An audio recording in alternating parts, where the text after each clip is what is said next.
temas, cree solamente en Dios. Vamos a leer de Lucas capítulo 8 del versículo 40 en adelante.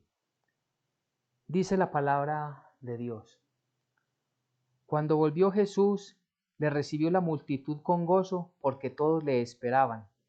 Entonces vino un varón llamado Jairo, que era principal de la sinagoga, y postrándose a los pies de Jesús, le rogaba que entrase en su casa, porque tenía una hija única, como de 12 años, que se estaba muriendo, y mientras iba, la multitud le oprimía. Pero una mujer que padecía de flujo de sangre desde hacía 12 años, y que había gastado en médicos todo cuanto tenía, y por ninguno había podido ser curada, se le acercó por detrás y tocó el borde de su manto, y al instante se detuvo el flujo de su sangre. Entonces Jesús dijo: ¿Quién es el que me ha tocado? Y negando todos, dijo Pedro y los que con él estaban: Maestro, la multitud te aprieta y oprime, y dices: ¿Quién es el que me ha tocado? Pero Jesús dijo: Alguien me ha tocado, porque yo he conocido que ha salido poder de mí. Entonces, cuando la mujer vio que no había quedado oculta, vino temblando y postrándose a sus pies, le declaró delante de todo el pueblo por qué causa le había tocado y cómo al instante había sido sanada. Y él le dijo: Hija, tu fe te ha salvado, ve en paz. Estaba hablando aún cuando vino uno de la casa del principal de la sinagoga a decirle: Tu hija ha muerto, no molestes más al maestro. Oyéndolo Jesús le respondió: No temas, cree solamente y serás salva. Entrando en la casa, no dejó entrar a nadie consigo, sino a Pedro, a Jacobo, a Juan y al padre y a la madre de la niña. Y lloraban todos y hacían lamentación por ella. Pero él dijo: No lloréis, no está muerta, sino que duerme. Y se burlaban de él, sabiendo que estaba muerta. Mas él, tomándola de la mano, clamó diciendo: Muchacha, levántate. Entonces su espíritu volvió, e inmediatamente se levantó, y él mandó que se le diese de comer. Y sus padres estaban atónitos, pero Jesús les mandó que a nadie dijesen lo que había sucedido. Amén y amén. Muy bien, esta palabra que tenemos el día de hoy en el Evangelio de Lucas capítulo 8, encontramos el poder y la soberanía de Dios. Y de hecho, el contexto anterior de eso viene hablando precisamente. Antes de este pasaje que nos cuenta el evangelista, vemos cómo Jesús, pasando de un lugar a otro con los discípulos en medio del mar, él se duerme en la barca y se desata una gran tempestad. Y los discípulos, faltos de fe, lo despiertan porque le dicen: Señor, perecemos. Y el Señor reprende los vientos, reprende los mares, los acalla y les dice: hombres de poca fe. ¿Por qué? Porque han dudado.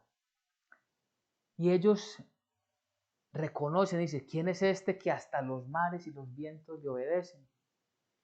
Luego encontramos el pasaje del endemoniado Gadareno, un hombre que tenía una legión de espíritus, es decir, era completamente una persona loca, llena de demonios, que nadie lo podía atar, ni siquiera en los sepulcros donde vivía. Y ante la presencia de Dios, estos espíritus se postran delante de él. ¿Qué tienes con nosotros? Sabemos que eres el Hijo de Dios. Y el Señor los reprende y ordena se vayan y dejen libre a este hombre. El poder de Dios. Entonces vemos el poder de Dios sobre toda la creación, sobre toda la naturaleza, pero también el poder de Dios sobre todo espíritu. El Señor tiene el poder y gobierna todo espíritu que existe. Y luego vemos en este pasaje el poder del Señor sobre la enfermedad y aún sobre la vida y sobre la muerte. Entonces lo que vemos es al Rey de Reyes que se nos manifiesta, que se nos muestra conforme al Evangelio, como el Todopoderoso, el mismo Dios entre nosotros. Y en este pasaje que acabamos de leer, entonces vemos dos situaciones. Primero, vemos la de un hombre que era el principal de una sinagoga y que va delante de Jesús, viene delante del Señor a suplicarle que fuese a su casa, que entrara a su casa porque su hija, su única hija, se estaba muriendo. Y también vemos una segunda situación, y es la de una mujer enferma, de una hemorragia. Y vemos cómo el Señor soberanamente obra en misericordia por estas dos personas y por las situaciones que le atormentaban. Vemos algo muy interesante, y es que la niña, dice el pasaje por la cual intercede Jairo, el padre, dice que la niña tenía como 12 años. Esto lo vemos en el versículo 42. Dice, porque tenía una hija única como de 12 años que se estaba muriendo. Eso es lo que nos dice el pasaje, como de 12 años. Y también vemos a la mujer que estaba enferma por el flujo, dice que padecía en el versículo 43 desde hacía 12 años. Y uno dice, ¿esto por qué habla pues tan específicamente y tan puntualmente de 12 años? Porque el Espíritu Santo guía al evangelista a tener en cuenta en su relato estos valores o estas cifras, estos números. Y es que para el tema, o más bien para el pueblo israelita, para los judíos, los números tienen una importancia y tienen un significado.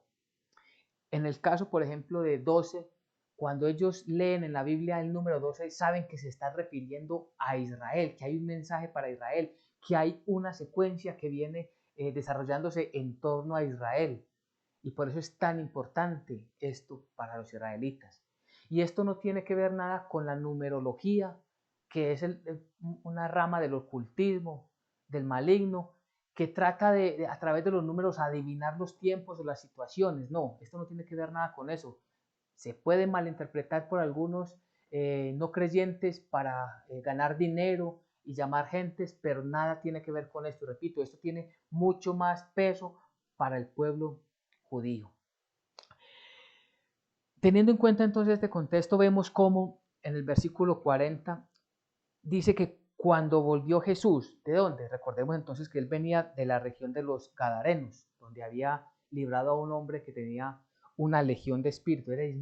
Muchos espíritus estaban gobernando su vida. Cuando volvió Jesús, le recibió la multitud con gozo porque todos le esperaban. Y cuando nos dice aquí que la multitud le recibió con gozo es porque había una expectativa de ver a Jesús, porque de Jesús ya se conocía que estaba haciendo, un hombre estaba haciendo muchos milagros. Algunos decían que era un nuevo profeta, unos que si sería el Mesías. Bueno, sabemos por el contexto bíblico que muchos querían ver a Jesús, pero vamos a ver en el pasaje que no todos creían en Jesús. Mas esto sí les llamaba la atención, entonces había una gran aglomeración que se parecía más como a un espectáculo. Y sucede mucho en el tiempo de nosotros, porque donde hay gente reunida, pues más gente se va a aglomerar, más gente se va se va a juntar más y más para ver qué está pasando allí. Ven y miremos qué está pasando allí. Y también sucede al interior de las iglesias, sobre todo en aquellas que son muy populistas, donde dicen que allí se van a hacer los milagros, como programados por un pastor o programados por una persona que dice tener el poder para hacer milagros. Entonces la gente va y se aglomera para ver qué es lo que está pasando, pero no porque estén verdaderamente interesados en escuchar la palabra de Dios y aprender cuál es el mensaje de la salvación. Entonces había mucho gozo, había mucha gente que les estaba esperando. Y entre todos ellos, dicen versículo 41, entonces vino un varón llamado Jairo, que era principal de la sinagoga. ¿Por qué nos hace claridad de quién era esta persona? Un principal de la sinagoga era la persona que se encargaba de organizar el lugar, el edificio, el lugar físico donde se iban a reunir las personas.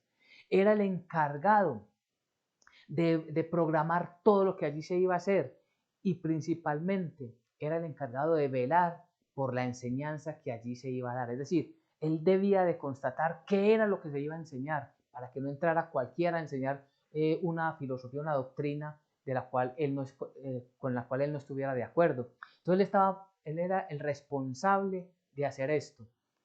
Y dice que este hombre que era importante en su región viene y se postra a los pies de Jesús. Y esto muestra definitivamente que él creía verdaderamente en Jesucristo, se humilla delante de él. Y la palabra de Dios nos enseña que nosotros debemos de venir delante de nuestro Señor humillados y postrados delante de él. Hemos hablado varias veces, no es una relación de tú a tú, no es una relación entre iguales, no, es la relación de un Dios todopoderoso que soberanamente y por misericordia quiso relacionarse con su criatura, con su creación, y nosotros debemos de saber cuál es nuestra condición y respetar a Dios por lo que es, postrándonos y humillándonos siempre delante de nuestro Señor. Es decir, nosotros no venimos delante del Señor con derechos, como muchas personas creen, y lo vamos a ver mucho más en el texto. ¿Y qué hacía él? Le rogaba, es decir, él no está diciendo, Señor, es que yo en mi casa permito que entre, o en el lugar que administro, permito que entre para que se predique la palabra de Dios, o permito para que allí se estudien las Sagradas Escrituras, que en aquel tiempo eran las del Antiguo Testamento. Él no viene mostrando unas credenciales que identifiquen algún tipo de derecho, no, él llega postrado y rogándole a nuestro Dios. Y esto lo debemos nosotros también comprender. Nosotros venimos delante de Dios, no importa cuál sea nuestra situación, siempre humillados, postrados delante de Él, siempre reconociéndole a Él como el Dios todopoderoso y rogándole que entre Él a gobernar nuestras vidas, que entre a nuestras casas, que entre a tomar el control de una situación que está sucediendo al interior de nuestras vidas, pero nunca tratar de reclamarle algo como si Él nos debiera. Entonces dice el versículo 42, porque estaba describiendo lo que pasaba con Jairo, porque tenía una hija única, como de 12 años, que se estaba muriendo, y mientras iba la multitud le oprimía. ¿A quién? A Jesús. Entonces este hombre tenía una hija única, y podemos pensar, ¿qué es lo más importante para un padre, una madre, sino sus hijos? Y nos pone a pensar, y sobre esto debemos nosotros de meditar mucho. Nosotros no podemos ni creer, ni mucho menos enseñar que cuando somos creyentes, que cuando somos cristianos, entonces los problemas se nos acabaron. Entonces no va a haber enfermedades, ni van a haber tropiezos, ni van a haber dificultades, no. Vemos un hombre que administraba o manejaba una sinagoga y aún así la situación con él era que su hija se estaba muriendo. Lo que nos enseña el pasaje es que aún nosotros como creyentes debemos de estar dispuestos y predispuestos siempre a estar delante del Señor, porque Él es el único que nos puede cuidar y Él puede permitir que tengamos dificultades, porque todo creyente o a todo creyente le llega el día en que su fe tiene que ser probada.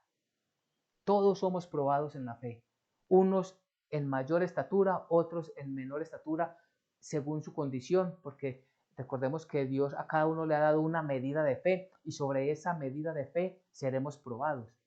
Entonces, si estamos aún trabajando para el Señor, si estamos haciendo una obra que glorifica al Señor, no podemos pensar ni enseñar que por eso entonces a nosotros no nos vendrá la tristeza, no nos vendrá la enfermedad, no nos va a venir un problema económico. Cualquier situación puede sucedernos a todos y cada uno de los creyentes, cuanto más al mundo. Entonces, esto es importante. ¿Para qué? Para que sepamos que nosotros dependemos no por las cosas que hagamos, sino que dependemos de la misericordia del Dios Todopoderoso. Es por la gracia y por la misericordia de Dios. Y debemos de estar preparados. ¿Para qué? Para que cuando venga el momento de la prueba, nosotros respondamos con fidelidad a nuestro Dios. Entonces dice que el pasaje que la gente, mientras este hombre hablaba, la gente apretujaba a Jesús. O sea, este hombre desesperado, con ganas de llevar rápido a Jesús a su casa porque su hija, su única hija se estaba muriendo, la gente estaba impidiendo de alguna manera el paso de Jesús. ¿Por qué? Porque le apretujaba, es decir, había una multitud que se acercaba a él. Y pasa algo, que parece que el texto como que cambiara la situación, pero luego la retoma. ¿Y qué es lo que dice? Pero una mujer que padecía de flujo de sangre desde hacía 12 años y que había gastado en médicos todo cuanto tenía y por ninguno había podido ser curada. Esta mujer se acerca a Jesús. Y muy interesante, este evangelio lo escribe Lucas. La profesión secular de Lucas, o sea, Lucas, antes que ser evangelista, él era un médico. Y el pasaje nos está diciendo que ella fue, la mujer acudió a diferentes médicos y los médicos no pudieron hacer nada por ella.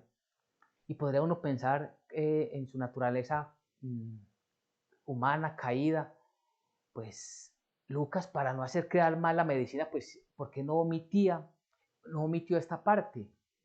Porque entre los que no pudieron, estaban contando a los médicos y él era médico, los que no pudieron sanarle.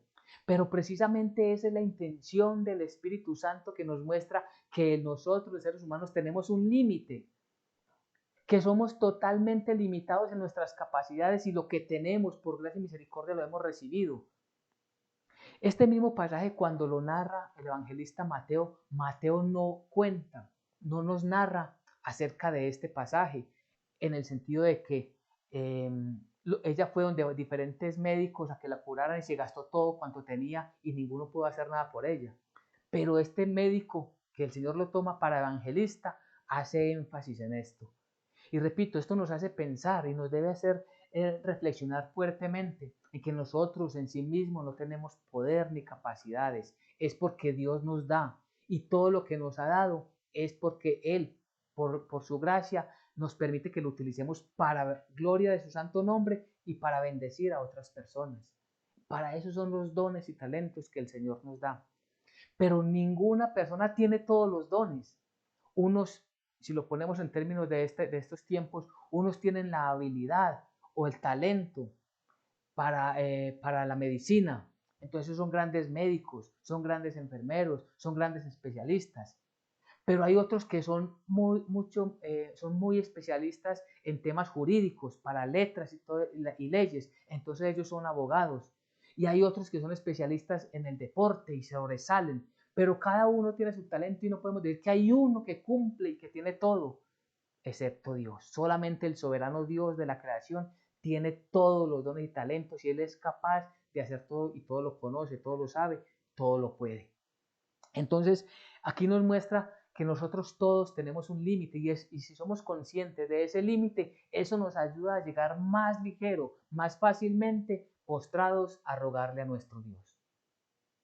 Cuando creemos que podemos hacer las cosas por nuestra fuerza, con nuestras ideas, con nuestro intelecto, cuando depositamos nuestra confianza en la ciencia antes que en Dios, entonces vemos más difícil el camino. Y solo cuando reconocemos que es posible solo a través del Señor, podremos lograr todo lo que hoy le estamos pidiendo conforme a la voluntad de nuestro Dios. Entonces dice el pasaje: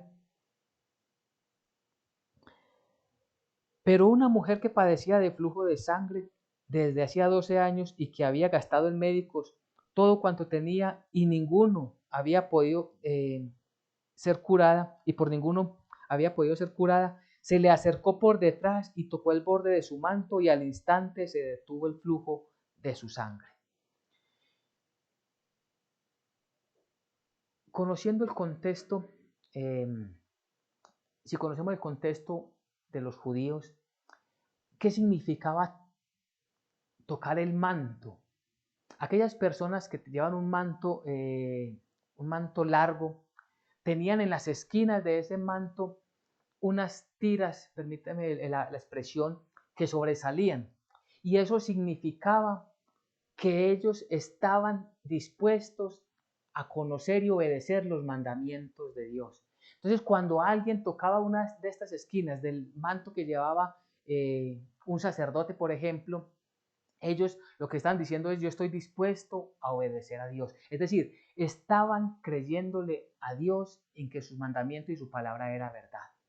Y esto tiene significado, repito, por eso hacía el énfasis ahorita de los 12. de los 12 años que tenía la niña y los 12 años que tenía la mujer eh, con este flujo de sangre. Y vemos acá por qué se refiere a Israel, porque 12 años que se refiere a Israel, le está diciendo, Israel es un pueblo que está muriendo espiritualmente o que está muerto espiritualmente. Israel es un pueblo que está enfermo realmente espiritualmente. Eso para ellos era muy, muy importante.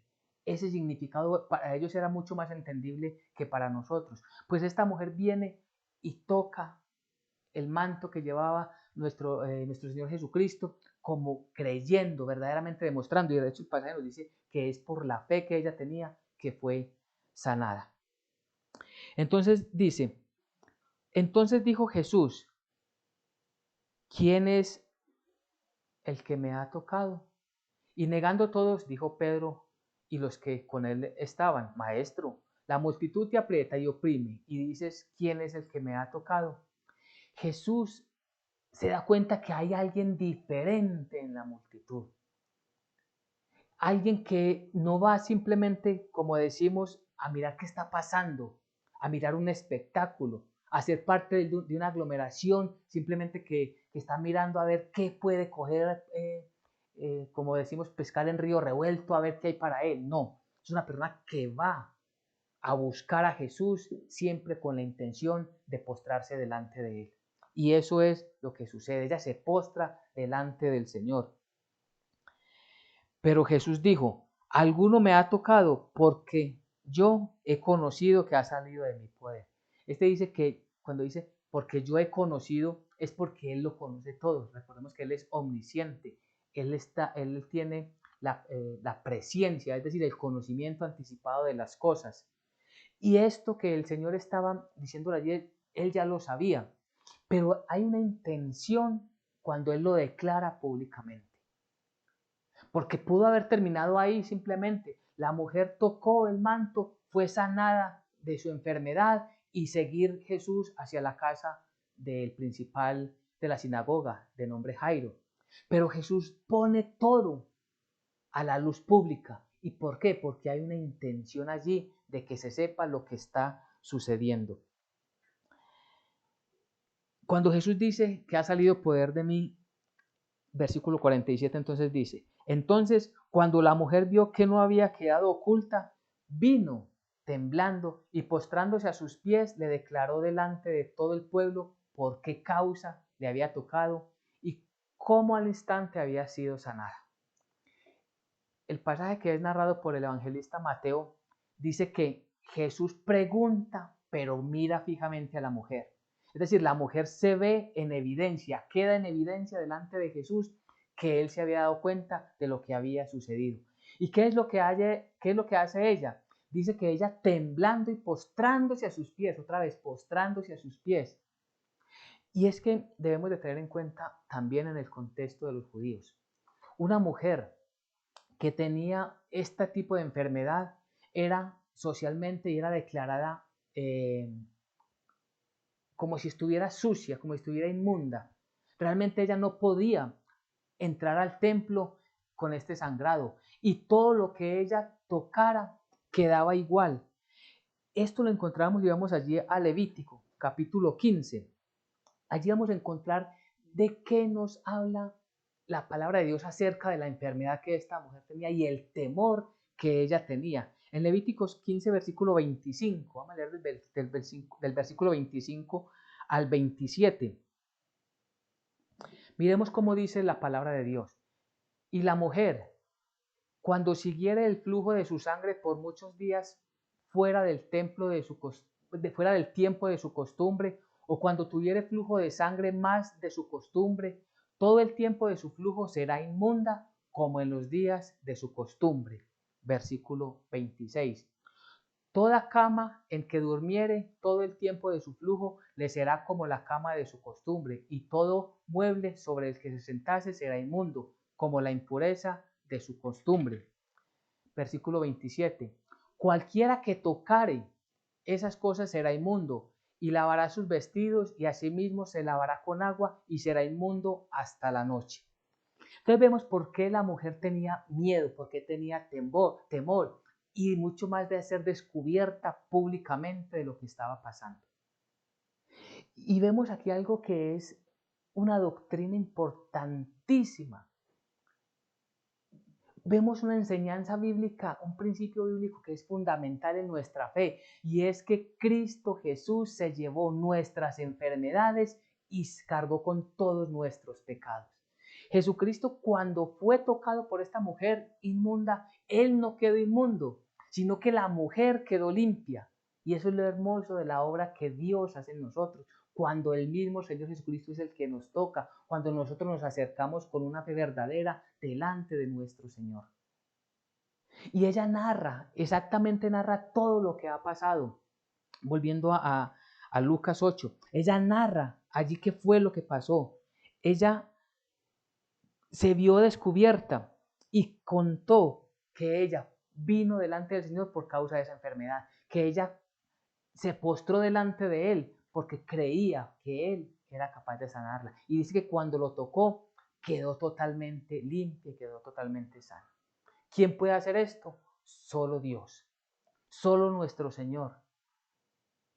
Y esto también nos pone a pensar. Yo no sé cuántos de ustedes han visto presencial o por televisión o por algún video, como algunos llamados, supuestamente es que apóstoles de este siglo, o unos pastores super ungidos, o personajes que lo que hacen es un teatro, se quitan la chaqueta y tocan la gente, que utilizando este pasaje, que por tocarlo ellos, que son los ungidos, entonces la gente será sana. No es esta la intención del pasaje. Esto no es lo que nos quiere decir el pasaje. Lo que nos quiere decir el pasaje es que Cristo Jesús se llevó, quitó de nosotros todos nuestros pecados, se llevó todas nuestras enfermedades y las cargó hasta el madero donde murieron allí con Él. A eso nos lleva el pasaje. Y lo que nos invita el pasaje es a que creamos, como dice el título del día de hoy, no temas, sino que crees solamente en Dios. Versículo 48, y Él le dijo, hija, tu fe te ha salvado, ve en paz.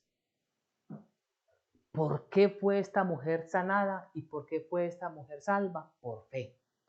Cuando dice tu fe te ha salvado, esta palabra salvado en el original tiene las dos implicaciones. Tiene la de salvación, salvación del alma, o la de sanación, sanación del cuerpo. Y si lo leemos en otra versión bíblica, seguramente tu fe te ha sanado o tu fe te ha salvado. Pero aquí lo que nos está diciendo es que por la fe que ella tuvo en Jesucristo, al postrarse delante de Él, ella fue sanada y fue salva. Así nosotros debemos de llegar delante del Señor, creyendo que Él es el único que nos puede sanar, que nos puede salvar.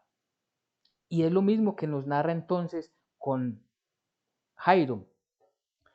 Porque Jesús, versículo 49, Jesús todavía estaba hablando. Aún cuando vino uno de la casa del principal de la sinagoga a decirle, tu hija ha muerto, no molestes más al maestro. Oyéndolo Jesús le respondió, no temas, cree solamente y serás salva.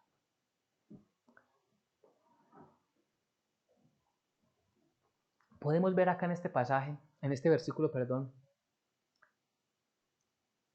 a este hombre que estaba al servicio de una sinagoga, que era un judío que prestaba servicios a Dios, que servía a Dios, todo se le viene en contra. No solamente su hija estaba en peligro de muerte, sino que ya efectivamente había muerto. Y vienen a decirle, mire, ya no tiene caso que sigas molestando al maestro, déjalo que siga porque tu hija ya ha muerto. Jesús, que todo lo sabe, le contestó, no temas, cree solamente. Y es, repito, lo que nosotros debemos tener. El tema y el título del día de hoy es no temas, cree solamente en Dios. Cree solamente en Dios. ¿Y por qué debemos de creer solamente? Porque es que esa palabra es importante, solamente. Significa que no creo en nada ni en nadie más, sino en Dios. Y no creo ni recibo como mediador o intercesor o intercesora a nadie más. Solamente mi esperanza está en Jesucristo. Solamente mi fe está puesta en el Hijo del Dios viviente. Y a medida que voy conociendo más y más de su palabra, de su verdad, mi vida, mi ser se está fortaleciendo y de esta manera Él nos va permitiendo conocerle más conforme a sus propósitos. Aquí vemos que el Señor le da una voz de confianza a este hombre. Le dice, no temas. Es decir, nosotros no debemos temer si esperamos siempre en el Señor. No importa cuál sea la decisión del Señor. Puede que la decisión sea contraria a lo que nosotros estamos esperando, pero tenemos que tener la certeza de que es lo mejor para nosotros y que Él allanará nuestro camino. No temas, es lo que nos dice el Señor, que confiemos en Él plenamente, que pongamos todo al estrado de sus pies, que confiemos en su palabra, que lo que Él ha prometido así lo hará. Lo que debemos de hacer es rogarle y suplicarle que nos dé el entendimiento de cómo debemos hacer las cosas, de cómo debemos vivir, de cómo debemos actuar. Entonces viene el desarrollo de la situación en el versículo 51 en adelante, dice, entrando en la casa, Jesús entró por fin a la casa de este hombre, no dejó entrar a nadie consigo, sino a Pedro, a Jacobo, a Juan y al padre y la madre de la niña. Y lloraban todos y hacían lamentación por ella. Pero él le dijo, no llores, no está muerta, sino que duerme.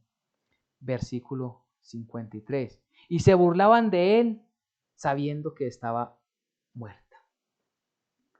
Se burlaban de él.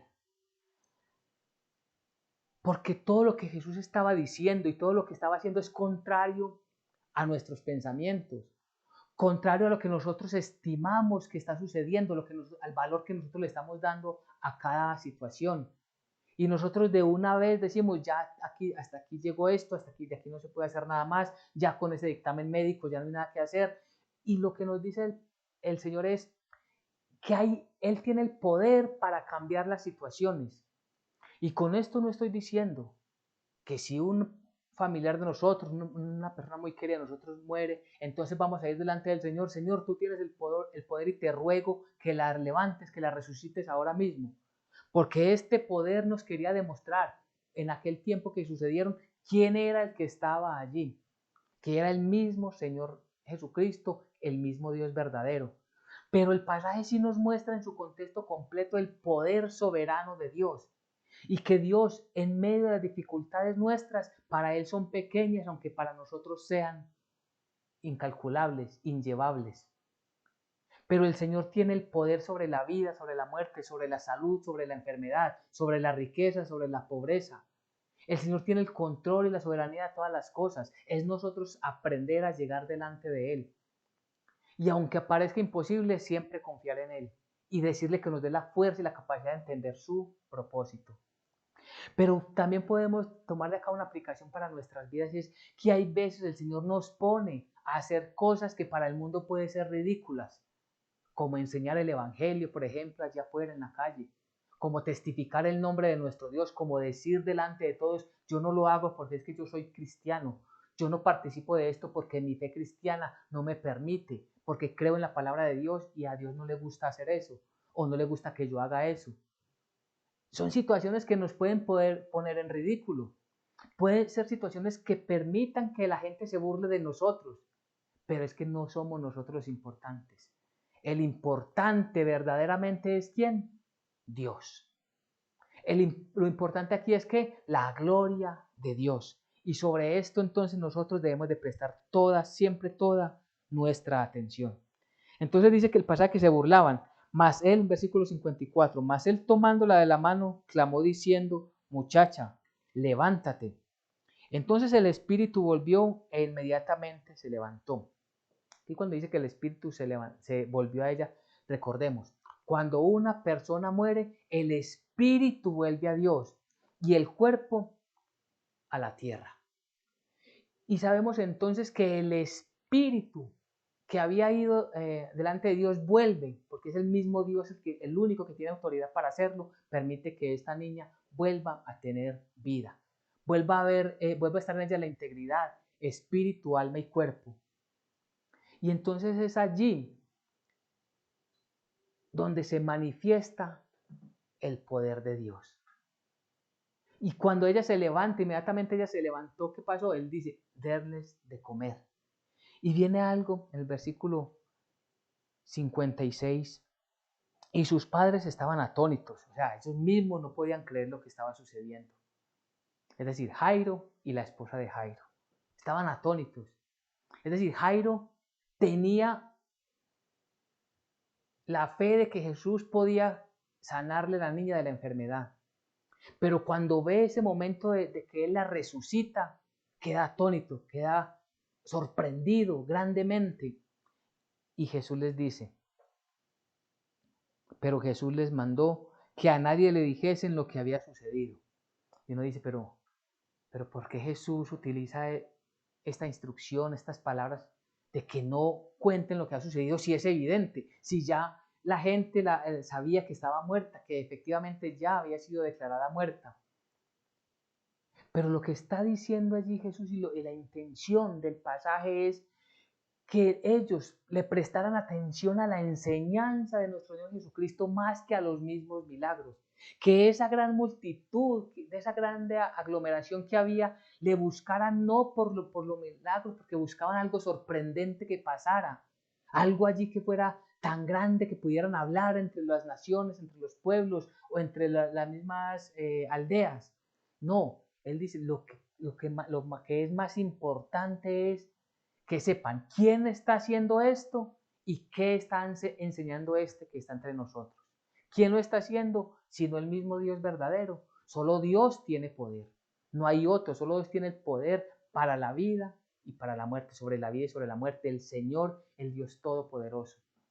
Recordemos ese pasaje, cuando Satanás va delante de Dios para acusar a Job y le dice, Job se comporta así porque tú lo tienes sobrebendecido. Como diciéndole, es que así es muy fácil que te sirvan, así es muy fácil que te honren, pero quítale todo, a ver si te va a honrar. Estamos palabraseando.